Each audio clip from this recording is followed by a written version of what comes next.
ઓમ નમો નારાયણ. હું અરુણાબેન પી ગોસ્વામી સુરતથી તમારું સ્વાગત કરું છું અરુસ કિચનમાં.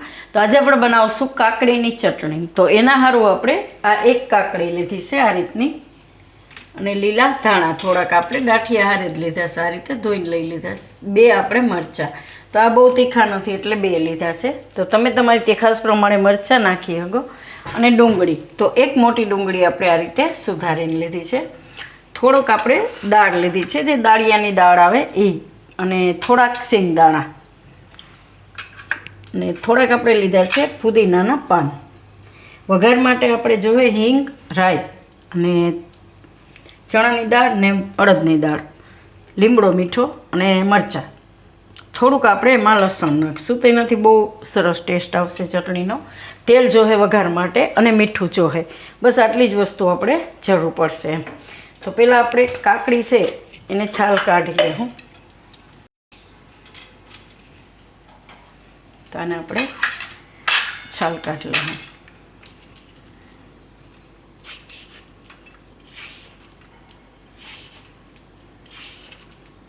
તો કાકડી આપણે છાલ કાઢી લીધી છે. તો આને આપણે બે મિક્સર જારમાં ટુકડા કરીને લઈ લઈશું.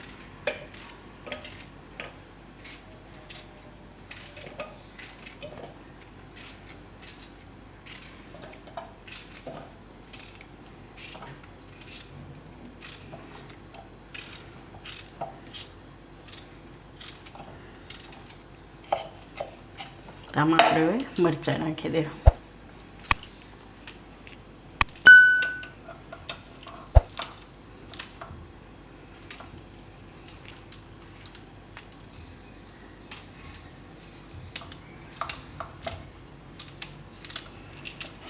અને લસણ નાખી દેવું.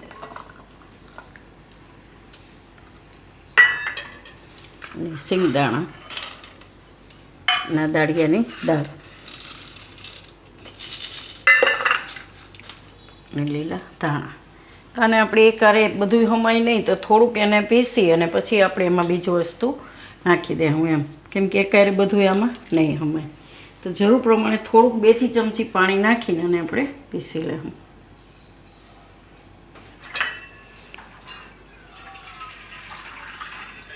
કાકડીમાં પાણી હોય એટલે બહુ પાણી નહીં જરૂર પડે, પણ આપણે દાળ ને શેંગદાણા નાખ્યા એટલે થોડુંક નાખવું પડે એમ.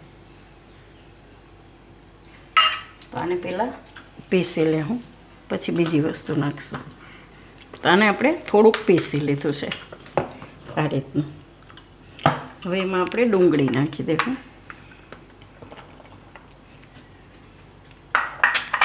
પુદીનાના પાન,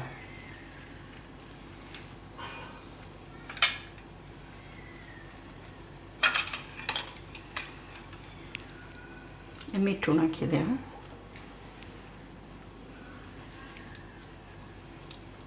હવે એને પીસી લેવું.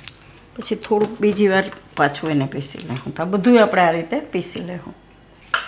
તો આપણે બધું આ રીતે પીસી લીધું.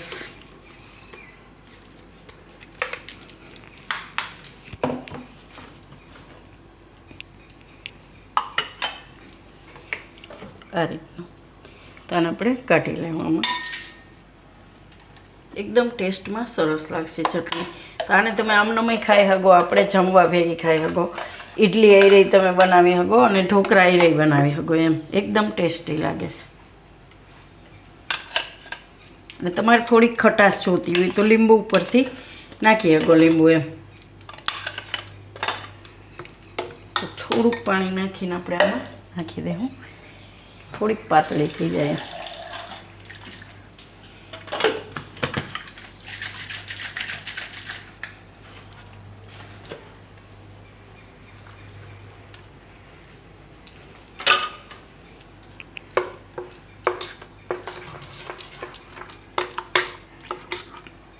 તો હવે આપણે વઘાર કરી લેવું.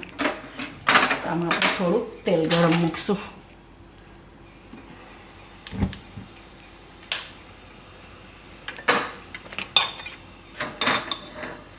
થોડુંક જ ખાલી વઘાર પૂરતું જ. તો આને ગરમ થવા દેવું. તો તેલ આપણું ગરમ થઈ ગયું છે, એમાં નાખશું થોડીક રાઈ અને આ દાળ, ચણાની દાળ અને અડદની દાળ. મસ્ત ટેસ્ટ આવશે. ગેસ બંધ કરી દઈશું આપણે. દાળને થોડીક લાલ થવા દેવાની આ રીતની. હવે આપણે મરચાં ને લીમડો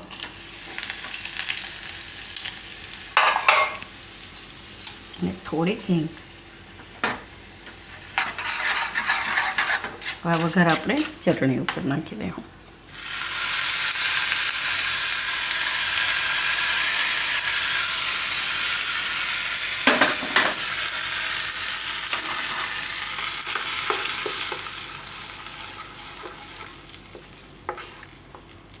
તો આપણે નારિયેળની ને સિંગદાણાની ને અલગ અલગ ચટણી બનાવતા જ હોય, પણ આ ચટણી એકદમ ટેસ્ટમાં સારી લાગશે. એમ ગમે ત્યારે હવે ઘરમાં ઢોકળા કે ઇડલી કે ગમે બનાવો તો આ ચટણી એકવાર ટ્રાય કરજો, બહુ મસ્ત લાગશે. તો તૈયાર છે આપણી કાકડીની ચટણી.